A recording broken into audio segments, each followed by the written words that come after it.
Hi guys, तो अगर आप मार्केट में लमसम इन्वेस्टमेंट का प्लान कर रहे हो then this video is for you. Because आज हम डेटा की मदद से ये देखेंगे कि मार्केट्स में वो कौन से ऐसे सेगमेंट्स हैं जिनमें हमें वैल्यूएशन वाइज एक कंफर्ट देखने को मिल रहा है। और ये चीज देखना इसीलिए भी जरूरी है बिकॉज जब भी हम लमसम इन्वेस्टमेंट की बात करते हैं तो इसका बेनिफिट तो हमें बताया जाता है कि अगर आपने लमसम इन्वेस्टमेंट मार्केट में एक सही टाइम पे करी तो ऐसे में लॉन्ग टर्म में आपके जो गेन्स है वो सिग्निफिकेंटली बढ़ सकते हैं। पर इसका opposite is also true because lump sum के केस में आप मार्केट में किस टाइम पे वो लमसम इन्वेस्टमेंट डिप्लॉय कर रहे हो और किस वैल्यूएशन और सेगमेंट पे वो डिप्लॉय कर रहे हो, इसका काफी बड़ा रोल होता है। और इसका एग्जांपल हमने रिसेंटली मार्केट में देखा। बिकॉज अगर लेट सपोज किसी पर्सन ने सितंबर 2024 में मार्केट के टॉप पे इन्वेस्टमेंट किया होता तो उसे ऑलमोस्ट लास्ट 15 टू 16 मंथ्स में अपने पोर्टफोलियो पे जीरो रिटर्न्स मिलते if he had invested lump sum amount in Nifty 50 index fund. Other than this, अगर इसी पर्सन ने अक्टूबर 21 में इन्वेस्ट किया होता मार्केट टॉप पे लमसम तो उसको अगेन लगभग 2 सालों तक कोई भी रिटर्न्स नहीं दिखते। और अगर उसने 2008 में मार्केट टॉप पे इन्वेस्टमेंट किया होता तो उसे ऑलमोस्ट नेक्स्ट 5 टू 6 ईयर तक अपने पोर्टफोलियो पे जीरो रिटर्न्स मिलते। तो इसलिए अगर लमसम इन्वेस्टमेंट का एक्चुअली में जो फायदा है वो एक राइट टाइम पे और राइट वैल्यूएशन पे इन्वेस्ट करना है। और करंट में मार्केट में प्रॉब्लम यही है कि राइट नाउ मार्केट में भले ही पिछले 15 टू 16 मंथ से हमें जीरो रिटर्न्स देखने को मिले हैं बट स्टिल हमारे मार्केट्स राइट नाउ अपने ऑल टाइम हाई पे हैं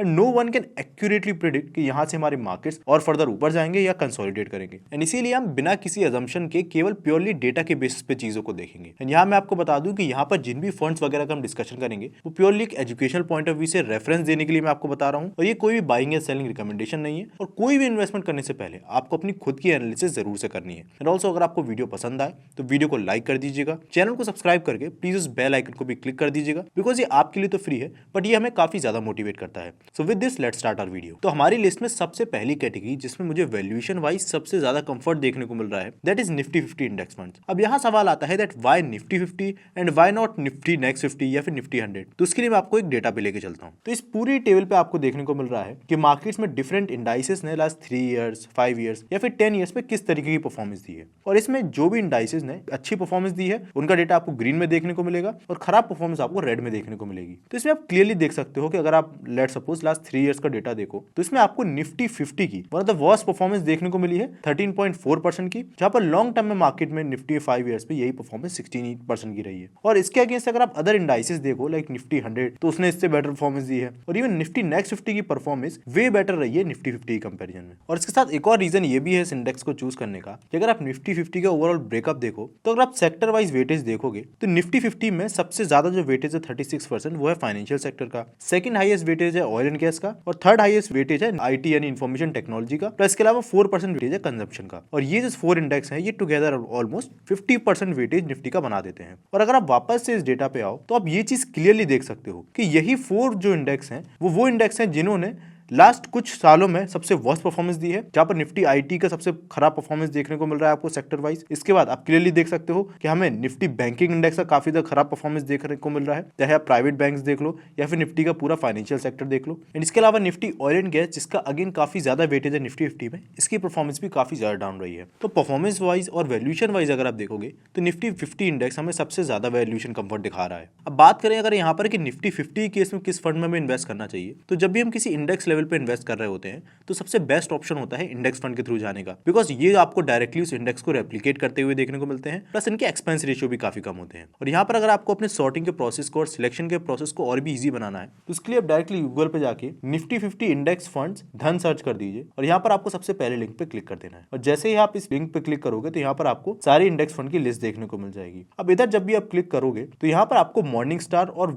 वैल्यू रिसर्च जैसी जो फॉर्म्स है उनके थ्रू रेटिंग दे रखी है हर एक इंडेक्स फंड के केस में। तो ये रेटिंग आपको डिसाइड करने में ज्यादा हेल्प करेगी कि कौन सा इंडेक्स फंड आपके लिए ज्यादा प्रेफरेबल होगा। और इसके अलावा अगर आप एक्सपेंस रेशियो वगैरह देखो तो वो सारी डिटेल्स चेक करके आप अपने अकॉर्डिंग एक सही फंड अपने लिए चूज कर सकते हो। पर जैसे मैंने आपको बताया कि यहाँ पर इंडेक्स फंड के केस में सारे ही फंड जो इंडेक्स होते हैं उसको ही रेप्लिकेट करते हैं और उसी के अकॉर्डिंग रिटर्न्स देते हैं, तो इनके रिटर्न्स में आपको कोई बहुत बड़ा डिफरेंस देखने को नहीं मिलता इन द लॉन्गर रन। अब इसके बाद अगर हम सेकंड कैटेगरी ऑफ फंड्स की बात करें जहां पर हमें रिस्क पॉइंट ऑफ व्यू से ज्यादा कंफर्ट देखने को मिल सकता है that is flexi cap category. अब फ्लेक्सी कैप कैटेगरी को मैंने क्यों चूज किया, क्योंकि देखिए हम सभी को पता है कि फ्लेक्सी कैप कैटेगरी एक ऐसी कैटेगरी है जहां पर फंड मैनेजर के पास ये कोई रिस्ट्रिक्शन नहीं होता कि उसको मिनिमम इतने परसेंटेज अपना पैसा है वो स्मॉल मिड या फिर लार्ज कैप में लगाना ही है। और वो उन्हीं कैटेगरीज में अपना पैसा ज्यादा एलोकेट करता है जिसमें उन्हें वैल्यूएशन कंफर्ट देखने को मिल रहा हो और ग्रोथ अपॉर्चुनिटीज ज्यादा देखने को मिल रही है। तो आपका 50% काम तो फंड मैनेजर ही कर देता है। जहां पर करंटली अगर आप देखोगे तो मैक्सिमम फ्लेक्सी कैप कैटेगरी के फंड्स की अगर आप होल्डिंग देखो तो उनमें जो सबसे ज्यादा होल्डिंग है वो लार्ज कैप्स की है। बिकॉज जैसे मैंने आपको बताया कि निफ्टी 50 केस में जहां हमने देखा कि लार्ज कैप्स के केस में जो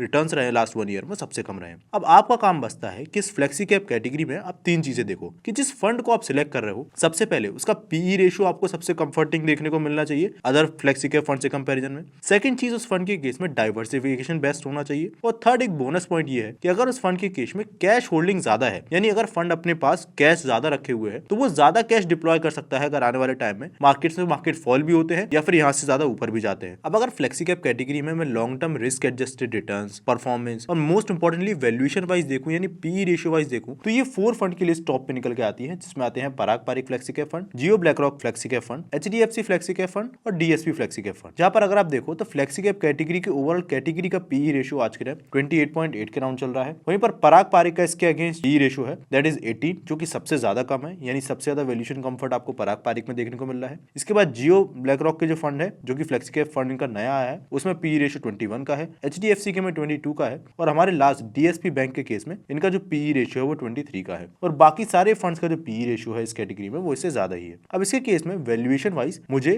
यहाँ पर आपको क्लियरली देखने को मिल रहा है कि पराग पारिक में वैल्यूएशन कंफर्ट सबसे ज्यादा देखने को मिल रहा है। और एक और इसमें बेनिफिट ये है कि अगर आप धन के म्यूचुअल फंड कंपैरिजन पे जाओ और अगर आप कंपैरिजन करो एचडीएफसी, डीएसपी और पराग पारिक के केस में, बिकॉज ये सारे काफी पुराने फंड्स हैं, तो इसमें एक और बेनिफिट पराग पारिक के केस में ये देखने को मिल रहा है कि इसमें इंटरनेशनल डाइवर्सिफिकेशन हमें देखने को मिल रहा है, जहां पर अल्फाबेट जैसी कंपनीज में इन्होंने इन्वेस्ट किया है, जहां पर एचडीएफसी और डीएसपी में ये इंटरनेशनल फंड्स में या इंटरनेशनल कंपनीज में अपनी इन्वेस्टमेंट नहीं करते। और एक और सबसे बड़ा एडवांटेज जो मैंने आपको बोला था कैश होल्डिंग का, वो भी मुझे पराग पारिक के केस में देखने को मिल रहा है, जहां पर 23% आज के टाइम इनकी जो होल्डिंग है वो कैश की है, यानी 1/4 ये अपना होल्डिंग्स है वो कैश में रखे हुए हैं एज कम्पेयर टू एचडीएफसी और डीएसपी जिनकी कैश की होल्डिंग कम है। बट अगेन अगर आप इसके अलावा चाहते हो कि मुझे ज्यादा अग्रेसिव काइंड ऑफ रिटर्न्स वाला चाहिए और थोड़ा कम वैल्यूएशन या फिर हायर वैल्यूएशन पे भी अगर फंड है तो चलेगा, तो उसके केस में आप एचडीएफसी को सिलेक्ट कर सकते हो, बिकॉज इनके जो रिस्क एडजस्टेड परफॉर्मेंस है शार्प रेशियो की वो ज्यादा है एज कम्पेयर टू पराग पारिक। सो ये कंप्लीटली आप पे डिपेंड करता है कि आप अपने लिए कौन सा फंड चूज करोगे। अब इसके बाद हमारी थर्ड कैटेगरी आती है गोल्ड एंड सिल्वर की। अब सबसे पहला क्वेश्चन आपके दिमाग में आ रहा होगा why gold and silver, because past में हम ऑलरेडी गोल्ड एंड सिल्वर के प्राइस में काफी बड़ा जंप देख चुके हैं। तो देखिए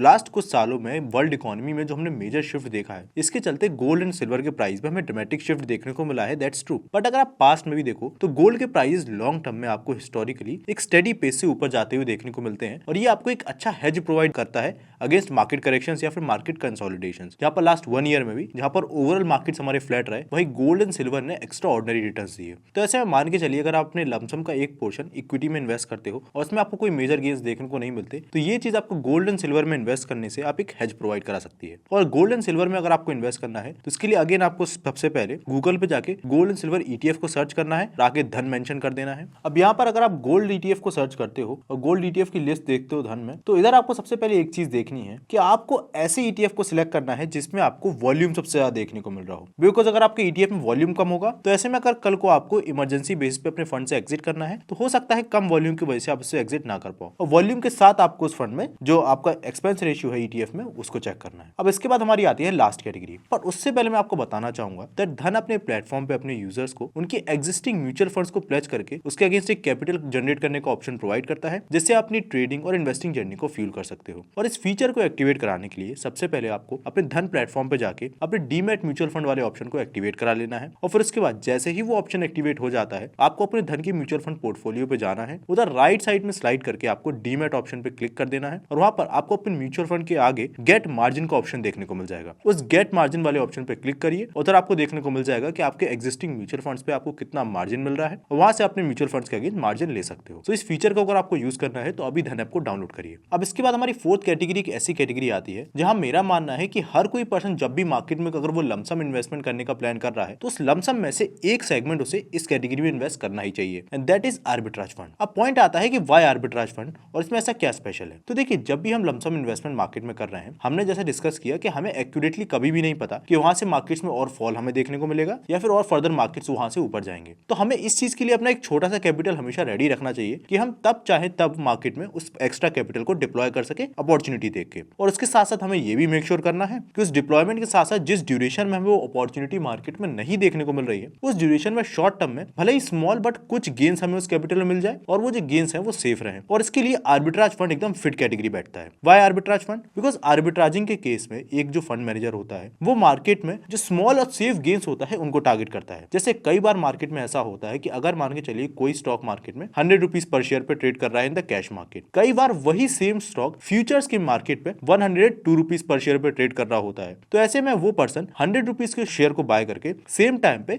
उसको फ्यूचर मार्केट में सेल करके 2 रुपीज पर शेयर का जो गेन है उसको कमा लेता है, जो कि एक सेफ गेन होते हैं और से वो किसी भी तरह की मार्केट में ट्रेडिंग नहीं कर रहा। और इन स्मॉल और सेफ गेन्स को ये जो फंड है ये आर्बिट्राजिंग के मेथड से टारगेट करते हैं। अब अगर आप गूगल पे आर्बिट्राज फंड धन सर्च करोगे तो इसमें आपको लिस्ट ऑफ आर्बिट्राज फंड्स देखने को मिल जाएगा। अब इसमें आर्बिट्राज फंड्स को अगर आप देखोगे तो आपको ऑलमोस्ट सिमिलर रिटर्न्स देखने को मिलेंगे सारे ही आर्बिट्राज फंड में, जो कि अराउंड 6 to 7% के ही है पर ईयर, बिकॉज आर्बिट्राजिंग के केस में सारे ही जो फंड्स है वो सिमिलर ही प्रोसेस अपनाते हैं, तो इसमें आपको कोई बहुत बड़ा मेजर डिफरेंस देखने को नहीं मिलेगा फंड्स के रिटर्न्स के केस में, बिकॉज इनमें जैसे मैंने आपको बताया मैक्सिमम केसेस में आपको सेफ्टी के लिए इन्वेस्टमेंट की जाती है ना कि हायर रिटर्न्स के लिए। इसमें आपको सबसे पहले चीज देखनी है एक्सपेंस रेशियो, जहां पर अगर हम इन्वेस्को का एग्जांपल लें तो यहाँ पर हम देख सकते हैं कि फंड का जो टोटल AUM है वो अराउंड 27,000 करोड़ का है और फंड का जो आपको एग्जैक्ट एक्सपेंस रेशियो देखने को मिल रहा है वो है 0.39% का। और वाई हम इसको इन्वेस्ट करते हैं उसका एक रीजन इसका एक्सपेंस एग्जिट लोड, जहां पर अगर आप देखो तो इसका एग्जिट लोड 0.50% का है अगर आपने फंड में इन्वेस्ट करने के 15 डेज से पहले अपना पैसा निकाला, और अगर आपने 15 डेज के बाद विड्रॉल